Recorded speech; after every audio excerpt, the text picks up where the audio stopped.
জয়, চট্টগ্রামে আজ ভিড় কেমন দেখছেন, আর বাড়ি ফেরায় মানুষকে কোনো দুর্ভোগ পোহাতে হচ্ছে কিনা? আপনাকে সবচেয়ে বড় দুর্ভোগ এখন পাহাড়িকা এক্সপ্রেস চট্টগ্রাম থেকে সিলেটগামী যে পরিবহনটা আছে ট্রেন, সেই ট্রেনটি কিন্তু 7:50 যাওয়ার কথা ছিল। তবে গতকাল আমরা দেখেছি 4 ঘন্টা পর বিলম্বে কিন্তু এই ট্রেনটি ছেড়ে গেছে। তবে আজকে 1 ঘন্টা 10 মিনিট পর এই ট্রেনটি ছেড়ে গেছে, একটু আগেই সেই ট্রেনটি ছেড়ে গেছে। তাহলে যে শিডিউল বিপর্যয় শুরু হয়েছে পাহাড়িকা এক্সপ্রেসের, আর অন্যান্য যে ট্রেনটি আপনি দেখতে পাচ্ছেন ময়মনসিংহগামী যে ট্রেনগুলো আছে সেই ট্রেনগুলো যথাসময়ে ছেড়ে যাবে বলে আমাদেরকে জানিয়েছেন। 9:15 এই ট্রেনটি ছেড়ে যাওয়ার কথা রয়েছে। যারা যাত্রী তারা আমরা দেখছি এখানে দেখছেন, তারা বলছেন যথাসময়ে এই ট্রেনগুলো ছেড়ে যাবে বলে আমাদেরকে জানিয়েছে। আর সকাল 7:30 যে ট্রেনটি ছিল সেই ট্রেনও কিন্তু আমরা দেখেছি যথাসময়ে ছেড়ে গেছে। তবে যাত্রীর চাপ কিন্তু আমরা দেখছি অনেক বেশি। কেউ দাঁড়িয়ে এখানে দাঁড়িয়ে যাচ্ছেন, আবার কেউ আসন নিয়ে কিন্তু আসলে যারা আগেভাগে টিকিট কেটেছেন তারা এখানে কিন্তু আসলে যাচ্ছে। সব মিলে বলা যায় এখানে যারা যাত্রী, যারা ঘরমুখ মানুষ, তারা যেভাবে হোক বাড়ি ফিরতে চায়, ঈদ সবার সাথে করতে চায়। তো এখানে যারা যাত্রী তাদের সাথে একটু কথা বলতে চাচ্ছে। আপনার সাথে যাবেন কোথায়? এখানে আপনার সাথে একটু কথা বলি, যাবেন কোথায়? আমি যাব ময়মনসিংহ। কেমন আসলে সবার সাথে ঈদ করা ট্রেন জার্নিটা কোনো দুর্ভোগ হচ্ছে?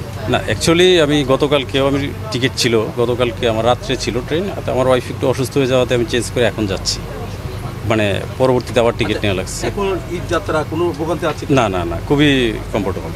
আচ্ছা, সবার সাথে ঈদ করার আনন্দ অনেক ভালো, খুবই মজা। গ্রামের বাড়ি না না না না ওরকম কিছু না। এখানে আমরা আর একটু কথা বলতে যাচ্ছি, সবার সাথে ঈদ করার আনন্দটা কেমন? ঈদের ছুটিতে সবার সাথে ঈদ করার আনন্দটাই অন্যরকম। এই ফিলিংসটা আসলে বুঝিয়ে বলার মতো না। কিন্তু এখানে আইন শৃঙ্খলা বাহিনী যারা আছেন তারাও কিন্তু সতর্ক অবস্থানে আছেন। রেল কর্তৃপক্ষ তারা যেমনটা বলছেন কোনোভাবে যেন শিডিউল বিপর্যয় না হয় সেদিকে কিন্তু তাদের নজর আছে বলে আমাদেরকে জানিয়েছেন। তো এই ছিল আমার এখানকার সর্বশেষ। আমি ফিরে যাচ্ছি, আমার সহকর্মী অপেক্ষা করছেন গাজীপুরে জাহাঙ্গীরের কাছে। এই ঈদে দেশ জুড়ে কেনাকাটার ফুর্তি হবে শুধু বিকাশে, সাথে ডিসকাউন্ট কুপন, ইনস্ট্যান্ট ক্যাশব্যাক। আপনি আসলে যেমনটি বলছিলেন, ঈদে ঘরে ফেরা মানুষ নারী টানে যে বাড়ি ফিরছে, এখনও কিন্তু ঈদের আর কয়েকদিন বাকি।